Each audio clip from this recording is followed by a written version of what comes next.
Amen. Hallelujah. Amen. Amen. Tumerudi tena katika jukwaa hili tuweze kuendelea na Bible study yetu. Last time tulikuwa na Bible tour 1. Today recording ya leo tutaita Bible tour 2. Kwa maana tutazidi kufundishana na tuweze kujua mambo kadhaa kuhusu Biblia. Na ndio maana nimeita Bible tour. And I'm very excited. Hili ni jambo nimekuwa nikipenda kufanya kwa muda wa miaka mingi. I think tabii sauti kidogo. Ni jambo ambalo nilikuwa nataka tufanye kwa muda wa miaka mingi. It's something that I've waited for, so I'm so excited about it. And I thank God kwa sababu muda wake umefika. Vile tu Biblia inasema katika Isaiah 60:22, at his own time God will make it happen. So Mungu amefanya ifanyike siku ya leo ama kwa muhula huu, na ndio maana tuendelea na mazungumzo yetu. We're going on with this discourse.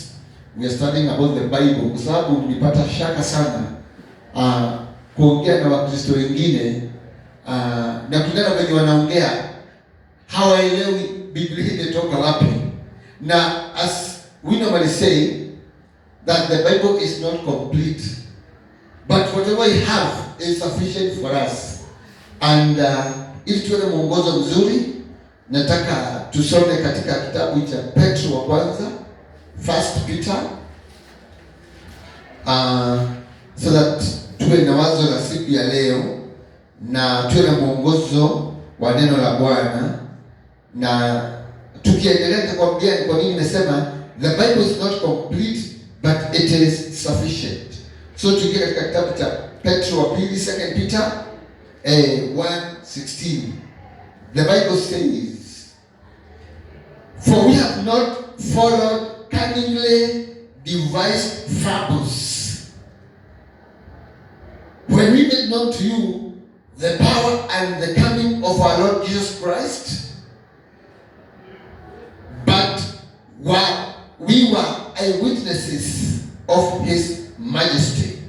Kwa Kiswahili nitasoma, inasema hivi, ni waraka wa pili wa Peter, mlango ni wa kwanza na mstari ni wa 16.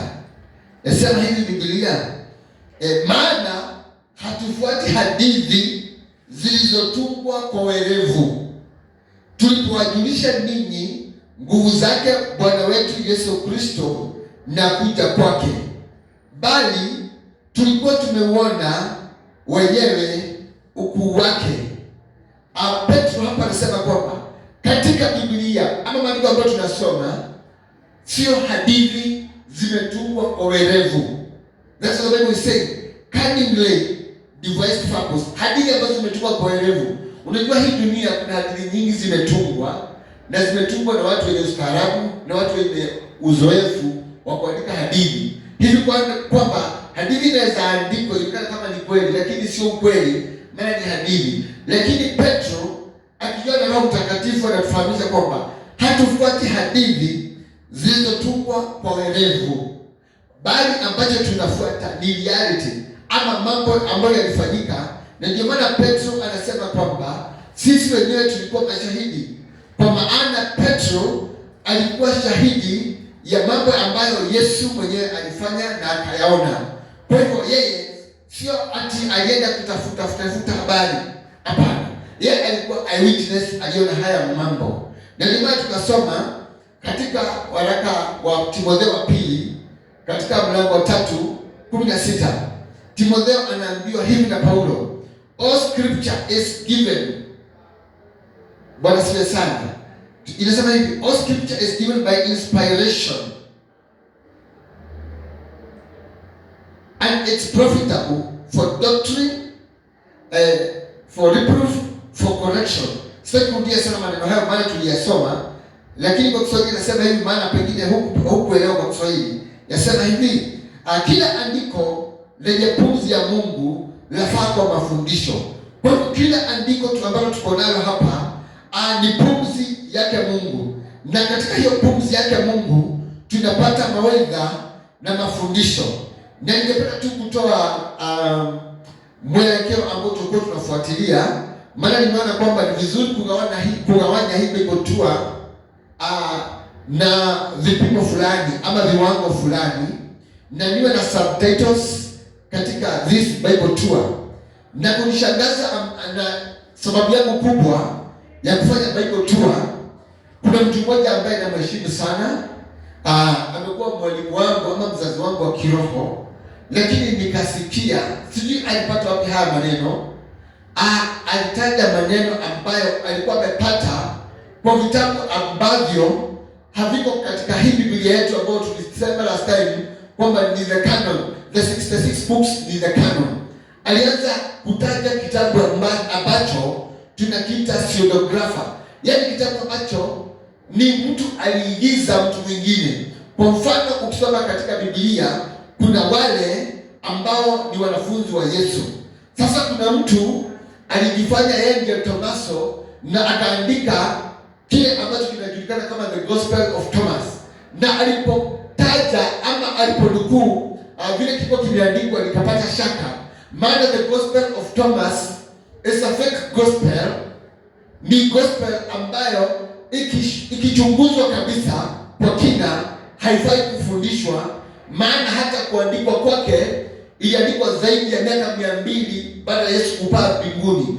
Kwa hivyo ni mtu alijifanya Thomas, akaanza kuandika maneno kuhusu Yesu, na maneno ambayo aliandika sio ya kweli, maana hajathibitishwa, na kuona kwamba imeandikwa karne ya 200, yaani miaka 200 baada ya Yesu kufa.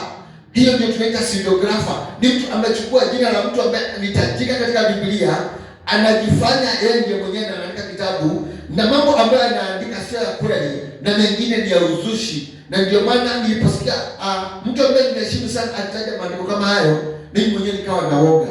Na ndio maana katika Biblia nikasema kwamba the Bible is not complete, but whatever you have is sufficient. Hatutahitaji vitabu vingine vingi ili kueleza ambayo tunaamini, but whatever you have, the 66 books, hakuna haja ya kwenda kutafuta mengine nje, maana hivi vitabu viliandaliwa na vikakusanywa na mababa zetu wa imani na ambao walikuwa wanaongozwa na Roho Mtakatifu. Hivi vingine ambavyo ni feki vimekuja miaka 200, vingine vijulikani vilitoka wapi. Na shangaa mpaka kuna gospel inaitwa the Gospel of Mary Magdalene. Na Wakristo tusipokuwa waangalifu, tutajipata kwamba maana vitabu hivi vimejaa hata kwa mtandao sasa. Zamani havikuwepo, lakini sasa zimepatikana kwa mtandao. Utapata kwamba kuna watu wanaweza kuzinukuu bila kujua kwamba ni pseudographer, ni vitabu fake. Vingine zingine tunaita apocrypha. Katika Bible tour number 3 ndio kutofautishia kati ya pseudographer na apocrypha books ambazo zimeandikwa, na hivyo vitabu ni tatanishi, vinaleta utata. Lakini kwa maana nataka tuende kwa haraka, nataka kusema katika Bible tour from number 3 up to about 7 or 8, Mungu akinijalia, nitataja masuala tata, what we call controversial topics katika Ukristo. Kwa hivyo topic ya kwanza ni hiyo Bible tour ambayo nitasema ndio tutaingia kwa kindani wiki ijayo, ndio tuweze kutofautisha katika vitabu ambavyo tuko navyo 66, tujue vipi hivyo vitabu vingine kama vile nimetaja Gospel of Thomas and the Gospel of Mary Magdalene, ni vitabu viliandikwa lini na ni kwa nini tunazipinga na tunazikataa na hazifai kwa maandiko. Vile tu Paulo aliandikia Timotheo akamwambia scripture is given by inspiration of God. Kuna vitabu ambavyo havina inspiration, maana ni vitabu fake. Kwa hivyo haya mambo tutasoma baadaye. Kwa hivyo next week nitaingia kwa undani, tusome kuhusu Biblia na tujue kwamba jina Bible ama Biblia limetoka wapi. Maana katika Biblia ndani ya maandiko huwezi ukapata jina Bible ama Biblia. Ni kwa nini hilo jina haliko ndani ya maandiko ama katika aya, lakini inapatikana katika cover ama wakati tunapotaja maandiko ya Mungu tunataja Biblia, lakini katika maandiko hauwezi kulipata kwa aya. Topic ya pili ambayo ningependa tusome sana pia ni kuhusu Sabato. Maana it's one of the most controversial topics katika Ukristo. Nilipata kukutana na ndugu yangu mmoja, na huyo ndugu yangu tulikuwa kanisa moja, na nilimpata kanisani, na ni mzee ambaye ninamheshimu sana, na ni mzee ambaye alikuwa anapenda Mungu. Lakini tuko katika safari, tuko tumetoka mahali fulani tukielekea mahali fulani, akaniambia kitu kimoja. Akaniambia sisi kama Wakristo tunakosea, maana hatufuati Sabato. Maana kulingana na yeye, kuna yale mafundisho huwa yanafundishwa na dhehebu moja kubwa sana, na ni dhehebu ambalo linajulikana, ambao hata wanajiita wa Sabato, na wanasema sisi ambao tunaenda kanisani Jumapili huwa tunakosea, maana tumevunja amri ya 4 ya Mungu. Lakini siko hapa kujaribu kudunisha kanisa, lakini ningependa tujifundishe, na haya mambo ambayo tutafundisha hapa sio kusema ati kama mimi najua sana ama I'm perfect. Na yafanya with utmost respect kwa kila mmoja and with utmost humility. Niko nimenyenyekea sana. Lakini hata kama wasema Sabato ni kitu ambacho sisi wenyewe tumevunja, sina shaka kusema kwamba Sabato hata hao wenyewe hawaifuati. Na mimi najua niko na marafiki wengi sana, tushakutana kwa mijadala kule nje, kama akina Tornado Basanto na wengine wengi, akina Dacha, najua wataiona hii kanda, na najua kwamba kuna mambo watapinga. Lakini sikatai mtu aingie kwa DM yangu tuweze kuwa na mjadala, lakini nataka kudhibitisha kwamba hata wao wenyewe ambao wanajiita wa Sabato hawafuati Sabato yenyewe. Niko na aya nyingi, lakini ya muhimu sana ambayo ningependa ambaye ataona hii kanda aweze kuifuatilia. Nataka tusome tu Kutoka 16, na hili ni wazo, hili napea changamoto. Kabla mweze kujibu hoja zangu, mwingia katika haya maandiko. Ni katika Kutoka 16:29 hadi 30, na nitasoma Kutoka 16 16:29 hadi 30, na nitasoma kwa Kizungu. Unasoma na Biblia yote ambayo uko nayo.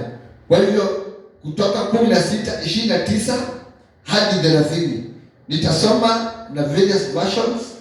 Kwa hivyo kama uko na changamoto kuhusu Sabato, hata wenye wanasema wao ni wa Sabato hawafuati hili agizo, na sijui kama wakifika hapa huwa wanaruka hiyo aya, but ningependa kuambia kwamba ni vizuri wajichunguze, maana tumekuja hapa kufundishana.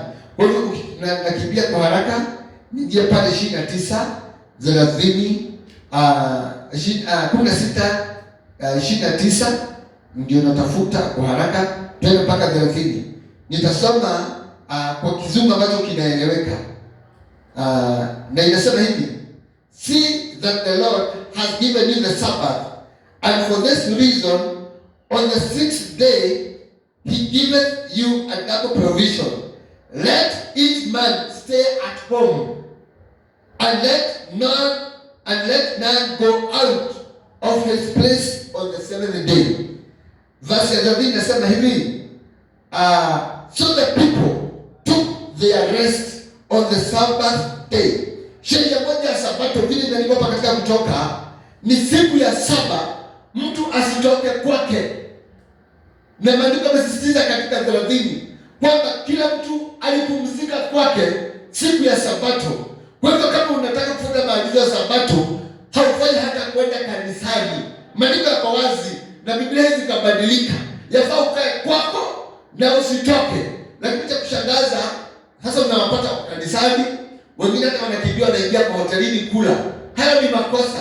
Sabato vile Mungu alipanga, na aya iko wazi, mtu yafaa akae kwake na asitoke, akae na familia yake. Hizi sheria ambazo mnafuata ziletwa na Mafarisayo ambao walifanya ni wajuaji kuliko hata maandiko ya Musa ambayo Mungu alipeana. Wakaanza kufanya kwamba watakuwa na kusanyika katika sinagogi na katika hekalu. Halikuwepo mwanzo. Hizo ni fikra za mtu. Kwa hivyo hili wazo la Sabato, nimewapea changamoto na Sabato wote ambao wataona hii kanda. Yafaa mkae manyumbani siku ya saba, mtu apumzike. Bwana asifiwe sana. Kwa hivyo nitaingia kwa undani kabisa kwa hilo fundisho, na hilo ndio litakuwa fundisho letu la 4. Kwa hivyo kama unafuatilia hii kanda, uangalie hapo, utapata nimeingia ndani, tazama ndani, ndio kufundisha maneno ya Sabato. Maana wengine wenu sasa tunafuata Sabato ambao hamuielewi. Nataka kuambia kwamba kanisa hilo kwa ambao wanafuata, halikuanzishwa likiitwa Seventh Day. Kuna mtu mmoja alikuwa anaitwa Miller, ndiye alianza kanisa la SDA, na iko wazi kwamba yeye alikuwa na bifeki. Alitabiri dunia itaisha, haikuisha, akaanza kukurupuka, akaingia maneno ya Sabato na wengi wakamfuata. Ndio maana tuna Sabato ya leo, wafuasi wengine wa hilo kanisa bado wako mpaka wa leo. Kwa hivyo kama uko na swali niulize, nitakufundisha kwa undani. Pia somo lingine nitasoma na nataka kufundisha ni najiuliza, ama mtu anaweza jiuliza, kwani tuko na makanisa mengi hivi? Majina tofauti ya makanisa. Na tunajua kwanza kanisa la kwanza ambalo lilikuwa linaitwa Catholico ndio lilikuwa kanisa la kwanza. Na kanisa la kwanza Catholico ambalo liko katika Nicene Creed ambalo tunaita kwa Kikuyu Weteke Wadomo, kanisa la kwanza ambalo limetajwa katika Nicene Creed sio Catholic ambayo tuko nayo. Ile Catholic ambayo tuko nayo iliingizwa upagani na mafundisho ya watu. Kwa hivyo nikipenda kufundisha ni kwa nini makanisa yalisambaratika kwa na branches nyingi sana mpaka hadi tuko siku ya leo. Hilo litakuwa fundisho lingine. Na pia ningependa kufundisha vile ibada za kwanza, maana ushahidi tuko nao mpaka sasa.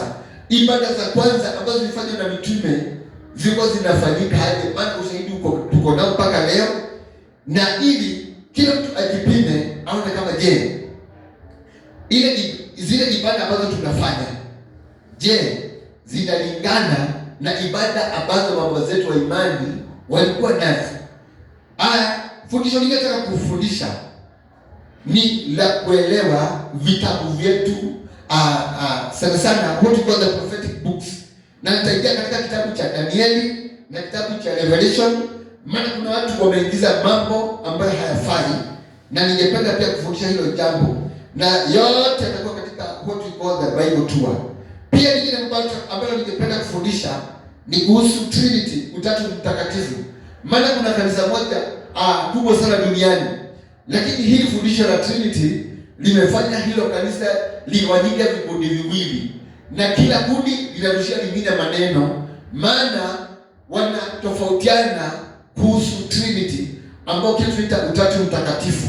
Kwa hivyo Mungu akitujalia katika our Bible tour tutapitia hayo mambo yote, na haya mafundisho yatakuwa pia kwa YouTube yangu, na nitakuelekeza vile utaipata hiyo YouTube yangu. Kwa hivyo mpaka wakati ujao, ningeomba Bwana awabariki, awatende yaliyo mema. Na pia hivi vitabu ambavyo ninafundisha kuhusu Biblia, nitafundisha vitabu ambavyo vimetajwa katika Biblia, lakini hatuna hivyo vitabu wakati wa sasa. Zimetajwa katika Biblia. For example, katika Joshua 10:13 kuna kitabu ambacho kimenukuliwa pale kinaitwa The Book of Joshua. Hatuna hicho kitabu. Kuna barua ya Paulo aliandikia kanisa la Laodikia. Hatuna hicho kitabu, hatuna hicho kitabu. Ni kwa nini hatuna? Na ndio maana nikasema kwamba katika Biblia, this what I'm calling as the Bible tour, tutaangalia haya maneno. Na somo langu la mwisho katika Bible tour nitamalizia nikichambua makanisa ya uongo. Maana ni mengi sana ambayo tunaita cults. Cults ni makanisa ya uongo. Kanisa ambalo halifuati maandiko, ambalo linaingizwa akili za mtu, hizo ni cults. Na pia kuna kanisa zingine sio cults kabisa, lakini tunaziita toxic churches. Kanisa ziko na mambo mengi ya kuchosha watu. Sio cults, lakini ziko na mambo mengi ya kuchosha watu. Hizo tunaziita toxic churches. Hata hizo tutafundisha Mungu atatupatia muda. Bwana wabariki. Tenda mema mpaka next Bible tour number 3. God bless you. Amen.